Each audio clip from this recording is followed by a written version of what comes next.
Hey you guys, welcome back to my channel. Today we are doing part one of my makeup collection, focusing on foundations, powders, and concealers. Parts of my collection, some parts are definitely way more minimal than other parts. Eyeshadows, lipsticks are definitely not as minimal as what I'm going to be talking about today. That's why I'm separating them into different parts, just because it's easier for me to do things in chunks. So that's how we're going to do it. I'm really happy with the size of these three categories. Could I have even less than what I have in each category? Yes, I could, but I enjoy having a little assortment, especially with foundations, you know, with different seasons and stuff. Like, you want to have different shades, you know, different textures depending on what your skin's going through or what your preferences are. Depending on what your preferences are. Definitely consider liking and subscribing to this channel if you found any of this fun or helpful, or you enjoyed it in any way. And yeah, let's just get started with the video. All right guys, this is where I keep my everyday type of makeup. So this is an Ikea box that I've had for a long time. It comes in a set. I don't know if they still sell it. It's not really that glamorous. So I'm just gonna pull out my foundations and my general feelings on those products. Okay, this here is my current foundation collection. And these three were sent to me by Influencer, and these three I bought with my own money. So we're gonna start over here. We have the Clinique Beyond Perfecting, and this is decent. I do like this one a lot.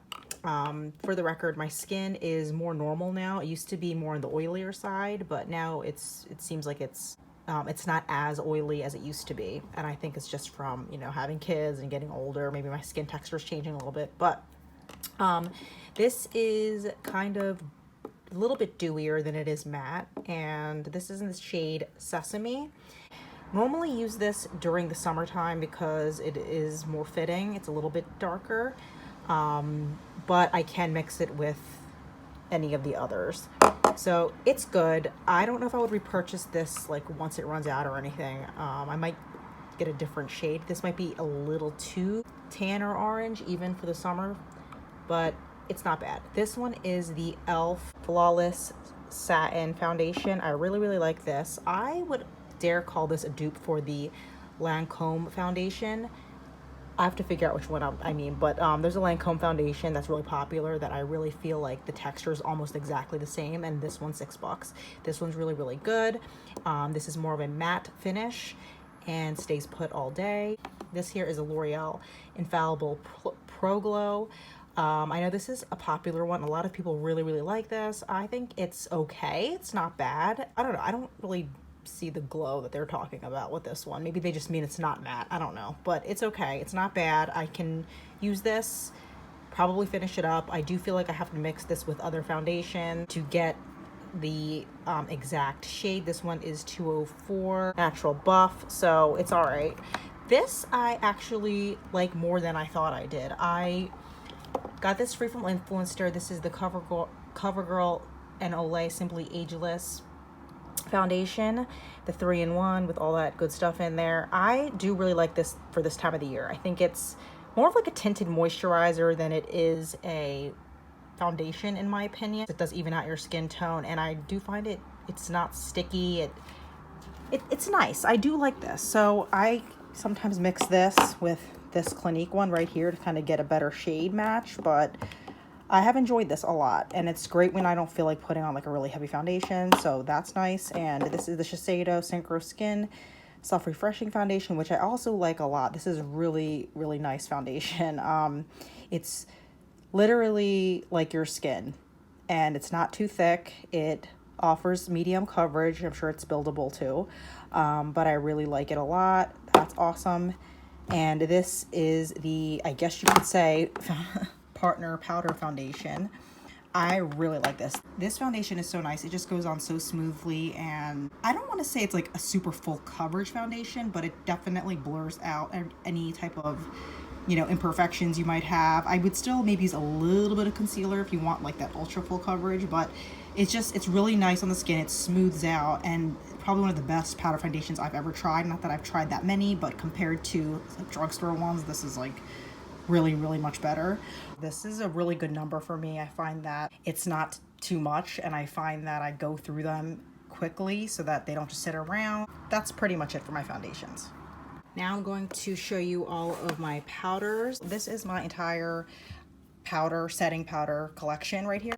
6 altogether. 2 of them are more translucent, and these 4 right here are tinted. So let's get started. We have the 3 Avon powders. I actually used to sell Avon. Still do, but I don't really like actively sell it. I just have like a website. So I have the Avon True Color powder. It's a flawless loose powder in light medium. And this powder is, it's just like this. I didn't take the sticker off completely because I didn't want to make a huge mess, just a partial mess, but it's okay, it's not bad. I also have these 2 Avon ones. One is in the shade, yikes, medium, and this one is the shade neutral. So I use this more during like spring, winter time. Then this is the medium one, which I use more in the summer and early fall. Looks like this. So they both have pan. They're both, you know, pretty old. I've had them for a while, but I am still using them. My opinions on these 3. I like to have a loose powder that's tinted just for variety's sake, but I honestly think these are fine. Like, I don't like love them. I think they're finely milled, but I'm not like obsessed with them. You know what I mean? Like, they do the job, but that's all I really got to say. But this one right here, which my mom got me, I love this setting powder. This is the Lorac Perfection Bake Perfecting Powder in the shade medium that I have had for the longest time, but only started using like recently, and I shot my stash. And I am obsessed with this face powder. I really thought all face powders were kind of similar. Yeah, I haven't really tried any that like blew me out of the water, but this one is so smoothing.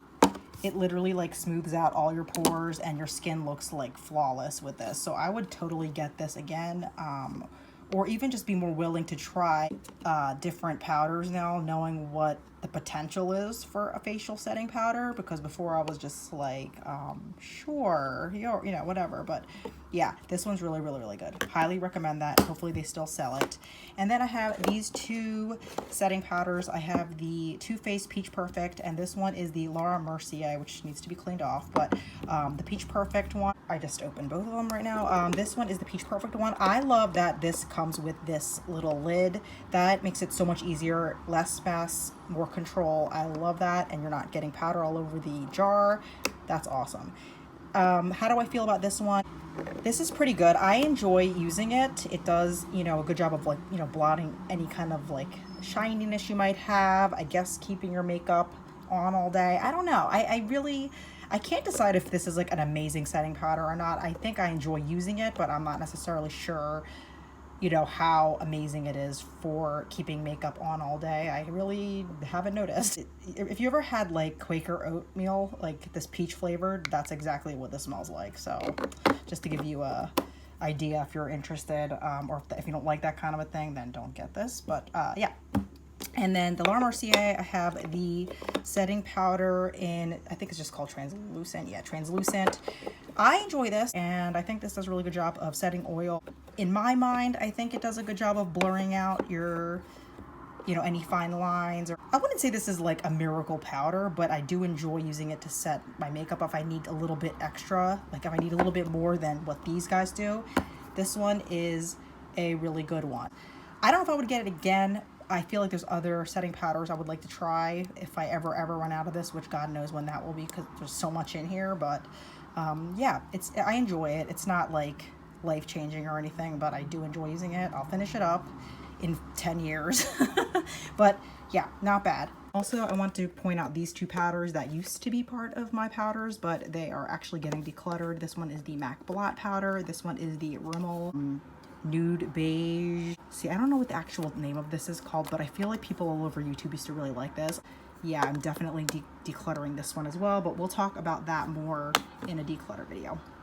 All right, guys, so these are all the primers that I currently have and use. I have the Too Faced Primed and Peachy, the CoverGirl Simply Ageless, which was also sent to me by Influencer with the foundation, and the Smashbox Photo Finish Primer, which is my current project pan right now. I enjoy all of these for whatever a primer is worth. I don't know how you guys feel about primers, but I guess if you want to be a little bit extra. But I actually have enjoyed this more than I thought I would. This is kind of like a glorified moisturizer. It's like a little tackier than a normal moisturizer. but it's not bad. I find that my makeup does look a little bit smoother when I put this on. This one, the Too Faced Primed and Peachy, I bought this with the powder because I was just thinking it was going to be really great for my skin type. And let me see if I can pump out a little bit.